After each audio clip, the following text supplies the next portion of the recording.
കടവല്ലൂരിൽ വെള്ളക്കെട്ടിന് പരിഹാരമായി പുതിയ കലുങ്ക് നിർമ്മിച്ച റോഡ് നന്നാക്കിയപ്പോൾ കടവല്ലൂർ ശ്രീരാമസ്വാമി ക്ഷേത്രത്തിലേക്കുള്ള വഴിയടഞ്ഞു. കർക്കടക മാസ ദർശനത്തിന് ഭക്തർക്ക് ക്ഷേത്രത്തിൽ എത്തണമെങ്കിൽ ഇനി പഞ്ചായത്ത് കനിയണം. കടവല്ലൂർ പഴഞ്ഞി റോഡിൽ കടവല്ലൂർ ക്ഷേത്രത്തിന്റെ പ്രധാന കവാടത്തിന് മുൻപിലാണ് സംഭവം. സ്ഥിരമായി വെള്ളക്കെട്ടുണ്ടായിരുന്ന ഈ സ്ഥലത്ത് ദിവസങ്ങൾക്ക് മുൻപാണ് കലുങ്ക് നിർമ്മിച്ച് പണി പൂർത്തിയാക്കിയത്. കലുങ്ക് നിർമ്മിച്ച ഭാഗത്തെ റോഡ് കട്ടവിരിച്ച് പുതുക്കുകയും ചെയ്തു. ഇതിനുവേണ്ടി റോഡ് വലിയ തോതിൽ ഉയർത്തിയിരുന്നു. ഇതോടെ ക്ഷേത്രത്തിലേക്കുള്ള വഴിയിലേക്ക് വാഹനങ്ങൾ ഇറക്കുക ബുദ്ധിമുട്ടായി മാറി.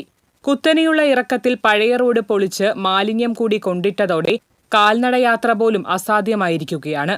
കർക്കിടക മാസത്തിൽ ക്ഷേത്രത്തിൽ തിരക്ക് വർദ്ധിക്കും. ദൂരസ്ഥലങ്ങളിൽ നിന്ന് പോലും നിരവധി ഭക്തർ എത്താറുണ്ട്.